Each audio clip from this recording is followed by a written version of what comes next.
ॐ ज्ञानतिमिरान्धस्य ज्ञानाञ्जनशलाकया चक्षुरुन्मीलितं येन तस्मै श्रीगुरवे नमः।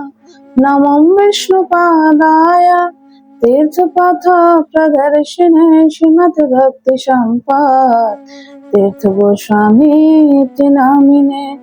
वाञ्छाकल्पतरुभ्यश्च कृपा सिन्धुभ्येव च पतितानां पावनेभ्यो वैष्णवेभ्यो नमो नमः। गुरुवे गौरचन्द्राय राधिकाय तदालये कृष्णाय कृष्णभक्ताय तद्भक्ताय नमो नमः। श्री कृष्ण चैतन्य प्रभु नित्यानंद श्री अद्वैत गदाधर शिवाचार्य श्री गौर भक्तवृंद। हरे कृष्णा कृष्णा कृष्णा हरे हरे, हरे राम राम राम हरे हरे। हरे कृष्णा। श्रावण मास के शुक्ल पक्ष की एकादशी का नाम पवित्रारोपिणी एकादशी है।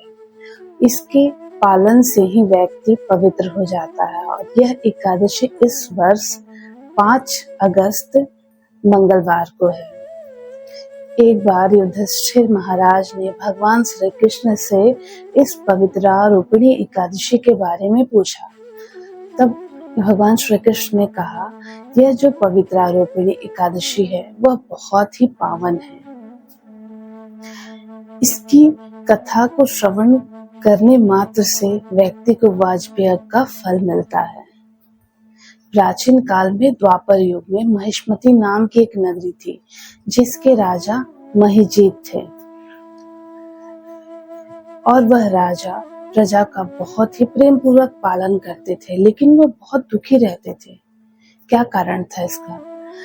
क्योंकि राजा निसंतान थे, इसीलिए वह दुखी रहते थे। एक बार उन्होंने अपनी प्रजा के सभी लोगों को एकत्रित किया। इसके बाद उन्होंने कहा कि मैंने जीवन में ऐसा कोई भी पाप नहीं किया, तो ऐसा क्या कारण है कि मैं निसंतान हूँ? ऐसा सुनकर समस्त प्रजा दुखी हो गई। तब राज्य के पुरोहित और ब्राह्मणों ने निश्चय किया कि हम राजा को इस दुख से अवश्य दूर करेंगे। ऐसा निश्चय करके सभी ब्राह्मण पुरोहित लोग वन की ओर चल दिए और वे किसी ऐसे संत की तलाश कर रहे थे जो राजा के दुख को दूर कर सके। सौभाग्यवश उन्हें लोमस ऋषि के दर्शन हो गए। ये जो लोमस ऋषि है वे त्रिकालदर्शी थे और उनकी आयु बहुत ही लंबी थी। जब ब्रह्मा जी का एक कल्प होता था तब उनके एक रूम गिरते थे। सभी ब्राह्मणों ने लोमस ऋषि के समक्ष दंडवत प्रणाम किया। तब लोमस ऋषि ने उनसे आने का कारण पूछा। तब सभी ब्राह्मणों ने बताया कि ये जो महिजीत नाम के राजा है निसंतान होने के कारण बहुत ही दुखी है। तब लोमस ऋषि ध्यानस्थ हुए। इसके बाद उन्होंने बताया कि ये जो राजा है पूर्व जन्म में एक वैश्य थे और व्यापारी थे और एक देश से दूसरे देश में व्यापार के लिए जाया करते थे। एक दिन क्या हुआ, श्रावण मास की 10वीं तिथि आई और राजा को रास्ते में बहुत जोर की प्यास लगी। सामने एक जलाशय था और राजा जलाशय में जलपान करने के लिए चले गए और उस जलाशय में ही एक गाय जो बछड़े के साथ थी जलपान कर रही थी।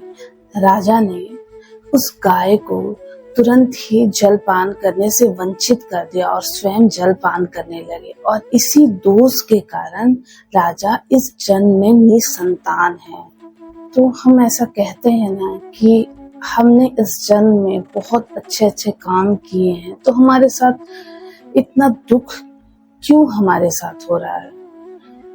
भगवान हमें इतना दुख क्यों दे रहे हैं? ये सब हमारे पूर्व जन्म के कर्मों का फल है। इसीलिए हम जैसा बीज बोएंगे वैसा ही फल पाएंगे। इसीलिए हमें कोई भी कर्म करने से पहले विचार करना चाहिए कि इसका परिणाम हमें आज नहीं तो कल मिलेगा ही मिलेगा। इसीलिए कुछ करते समय, कुछ गलत आहार ग्रहण करने समय विचार करना चाहिए। इसी प्रकार राजा निसंतान हुए। ऐसा सुनकर ब्राह्मणों ने लोमस ऋषि के समक्ष निवेदन किया कि हे ऋषिवर, आप तो त्रिकालदर्शी हैं, आप चाहेंगे तो आपकी कृपा से राजा इस दुख से अवश्य दूर हो जाएंगे।